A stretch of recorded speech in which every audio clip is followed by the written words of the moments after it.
Hey guys, welcome back to the channel. It's Space Monkey Mafia here. Today's Spooky Sunday, so we're going to be doing some little spooky things. If you like spooky things, check out the Sleep High. I'm still recording from my phone, still kind of sick, so I'm just going to sound kind of weird today. Sorry about that. Something is wrong with my life. For the whole of my existence, I've lived in a small town. The population is something laughably small, around that of the hundreds. It's one of those typical places where you essentially know everybody.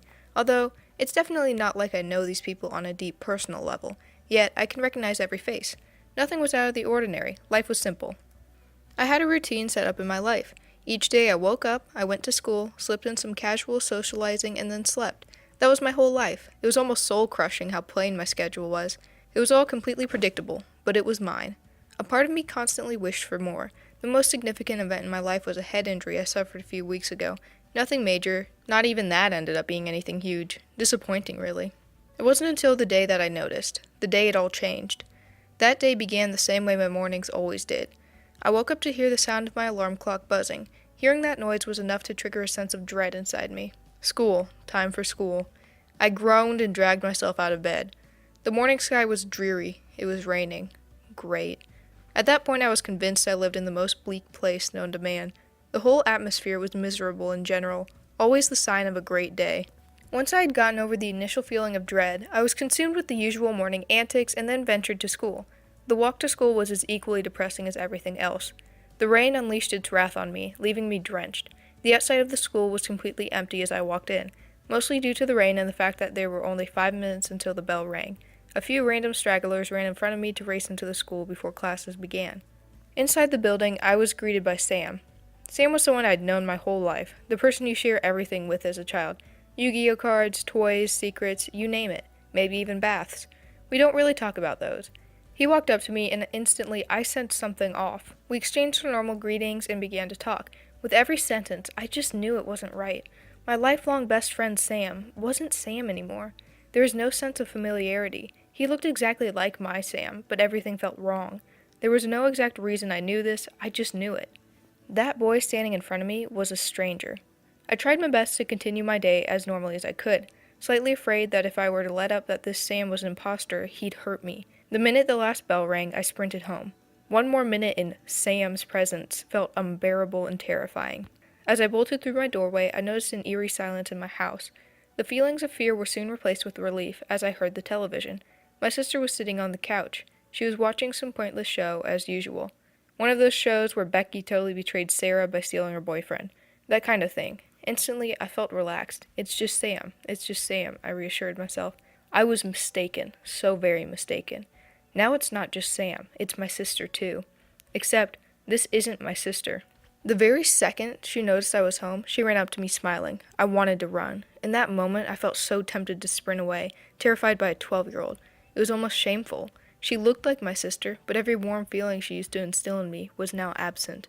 It all just felt empty. For that moment, it was just Sam and my sister. Maybe that was all, I tried to convince myself. My inner cynic was telling me not to be so hopeful. At that point, my day had been so crazy that I wouldn't even have been surprised if my cat was an imposter. I felt insane. It's impossible to explain why I knew they weren't who they said they were. They said all the right things and were absolutely identical to the originals. I'd never been more sure about anything in my life. The next day, I woke up in a complete cold sweat. It wasn't the alarm clock that caused a pit in my stomach that morning. The routine began again, like clockwork.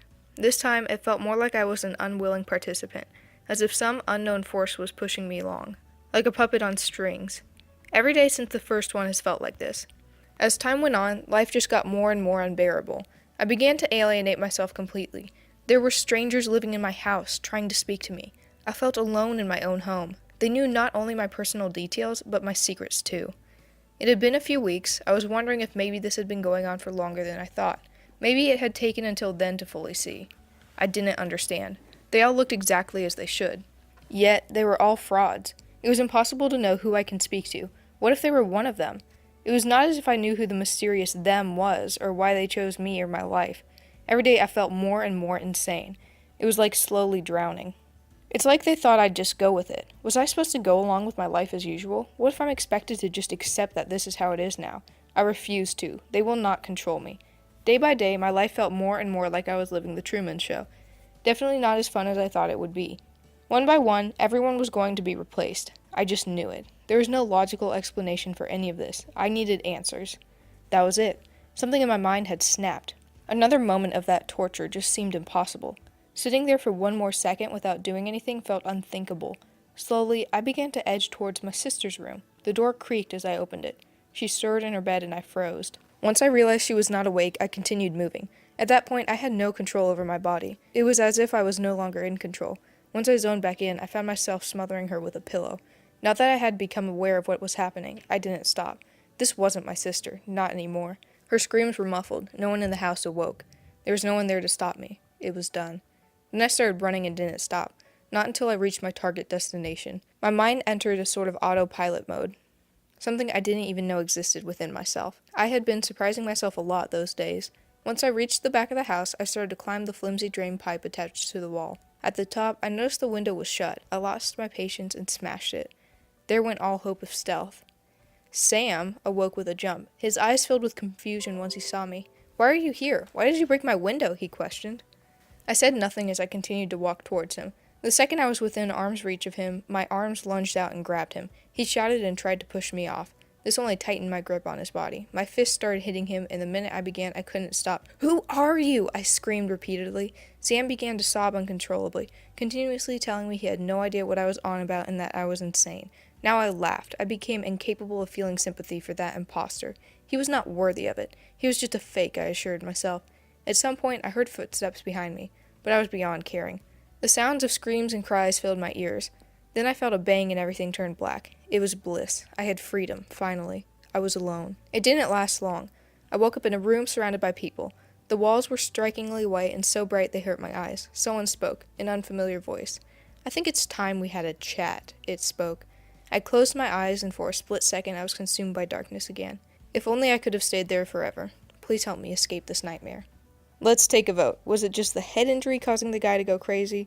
Or was he actually experiencing some crazy thing where all of his friends were imposters? Which is actually a really good segue into the next one. The last 911 call from Friendship, Wisconsin. Operator: Adams County Sheriff Line, what is your emergency? Caller: Are you real? Excuse me? I need to know if you're real or not. Are you having a mental emergency?